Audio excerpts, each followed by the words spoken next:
नमस्कार दोस्तों, मेरा नाम है देवांश सक्सेना और स्वागत है आप सभी लोगों का मेरे नए चैनल पर। आज फ्रेम में मेरे साथ मौजूद है टीवीएस रेडर 125 और आज की इस वीडियो में मैं इस बाइक का लेके आ रहा हूँ कंप्लीट ऑनेस्ट ओनरशिप रिव्यू। तो बिना किसी देरी के चलिए शुरू करते हैं। मैंने इस बाइक को परचेज किए हुए लगभग 7 महीने हो चुके हैं और मैंने इस बाइक को 4000 किलोमीटर चला लिया है। तो इससे आप सब ये अंदाजा लगा सकते हैं कि मैंने इस बाइक को कितना एक्सपीरियंस किया हुआ, इसकी क्या खामियां हैं, क्या अच्छाइयां हैं, क्या बुराइयां हैं, सब चीजें मैं आज आपको इस वीडियो में डिटेल में बताऊंगा। तो चलिए इसी के साथ सबसे पहले हम इस बाइक के फ्रंट लुक के बारे में बात कर लेते हैं। देख के ही समझ आ रहा है टीवीएस ने इसके फ्रंट लुक पर काफी काम किया है और कह सके तो हम काफी अच्छा काम किया है, क्योंकि हमें देख के ही समझ आ रहा है कि काफी एग्रेसिव और काफी स्पोर्टी लुक प्रोवाइड किया गया है।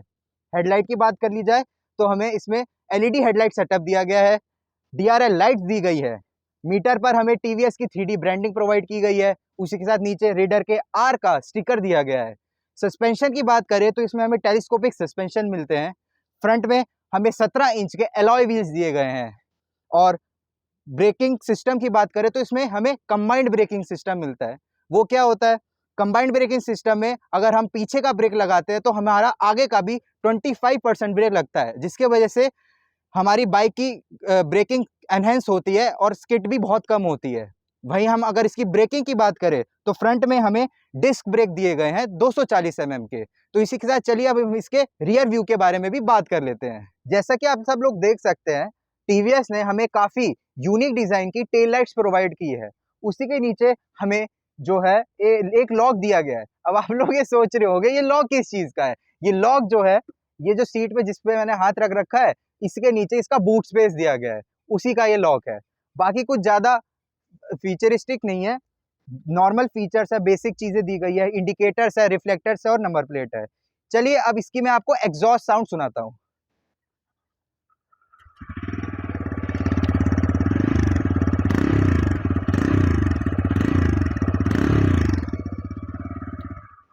तो सुना आप सब लोगों ने, मतलब इस सेगमेंट की 125 सीसी की सेगमेंट में जितनी भी बाइक्स आती है, अगर सबको कंपेयर करी जाए तो इस ऐसी एग्जॉस्ट साउंड, इतनी यूनिक और इतनी अच्छी एग्जॉस्ट साउंड सिर्फ इसी बाइक ने प्रोवाइड की है हमें। तो चलिए अब इस बाइक के कुछ बेसिक फीचर्स और डिटेल्स के बारे में भी बात कर लेते हैं। सबसे पहला, इसका जो कर्व वेट है वो है 123 kg। तो इसका मतलब ये है कि ये बहुत ही लाइट वेट बाइक है। दूसरा, इसकी जो ओवरऑल लेंथ हमें दी गई है वो है 2.1 मीटर्स, जो कि एक अप्रोक्सीमेट वैल्यू है। व्हील बेस हमें 1.3 मीटर्स का दिया गया है। अब बात कर लेते हैं इसके ग्राउंड क्लियरेंस की, जो कि सबसे इंपॉर्टेंट चीज होती है एक बाइक के लिए। इस बाइक का जो ग्राउंड क्लियरेंस है वो है 180 mm, जो कि मेरे हिसाब से बहुत ही कम है। मैं ऐसा इसलिए कह रहा हूं क्योंकि जब भी मैं एक पिलियन राइडर बिठा के अपने साथ सड़कों पर बाहर निकलता हूं तो ऐसा एक भी दिन नहीं गया होगा कि ये बाइक और स्पीड ब्रेकर का मिलन ना हुआ हो।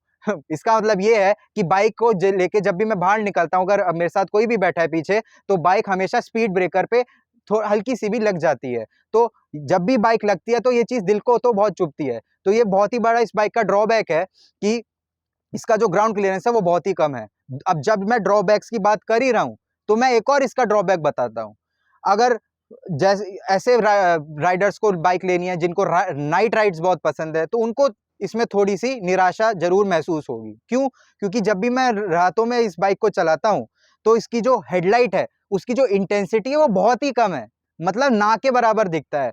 तो मैं तो यही सजेस्ट करूंगा जिनको नाइट राइड्स पे निकलना है उसको कुछ एक्स्ट्रा लाइट्स लगवानी पड़ सकती है, क्योंकि इसकी जो इंटेंसिटी हेडलाइट की वो बहुत ही कम है।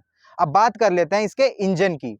इंजन जो कि एक सबसे महत्वपूर्ण चीज होती है एक बाइक के लिए, इसमें 124.5 सीसी का air and oil cooled engine दिया गया है, जो कि टीवीएस की ETFI टेक्नोलॉजी के साथ आता है। ETFI टेक्नोलॉजी का फुल फॉर्म है eco thrust fuel injection technology.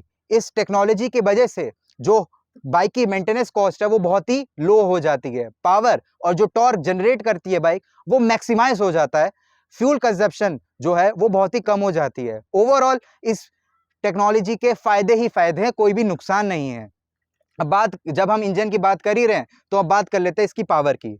ये जो बाइक टीवीएस रेडर जो पावर जनरेट करती है वो 11.2 bhp की है और जो टॉर्क जनरेट करती है वो है 11.2 न्यूटन मीटर्स की।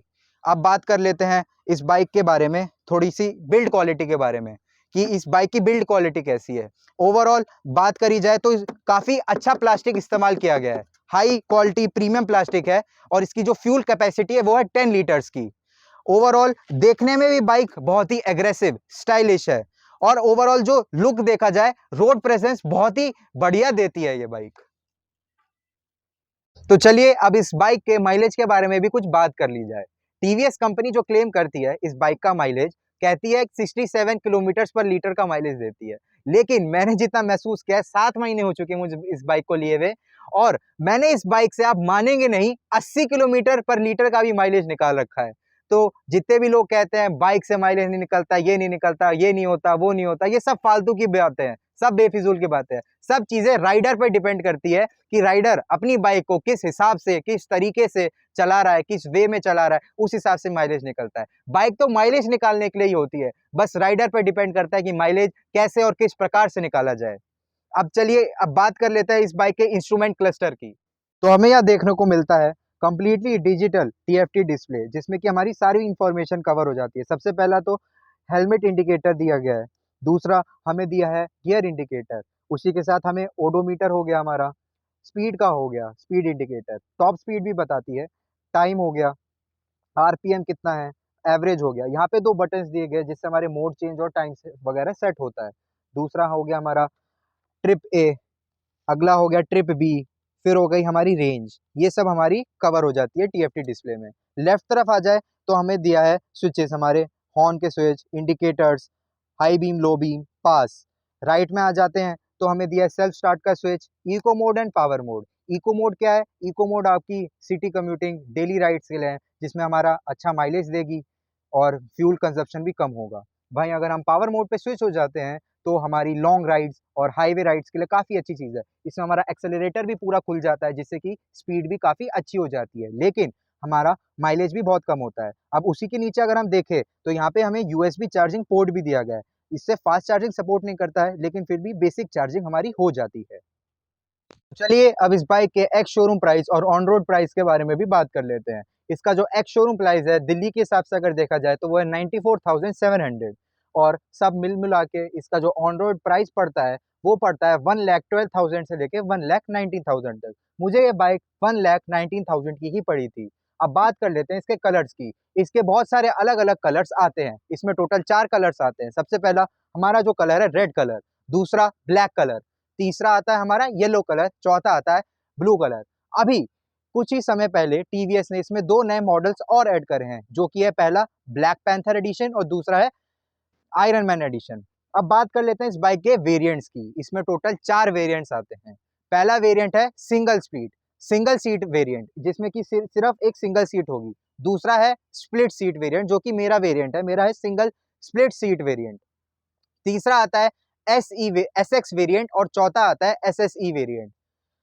तो ये था मेरा पूरा ओनरशिप रिव्यू टीवीएस रेडर 125 के बारे में। अगर आपको ये वीडियो अच्छी लगी हो तो इसे जरूर लाइक करें, कमेंट, भरपूर कमेंट करिए, शेयर करिए, चैनल को सब्सक्राइब करिए। मिलता हूं मैं आपसे अगली वीडियो में। मस्त रहिए, व्यस्त रहिए। Signing off.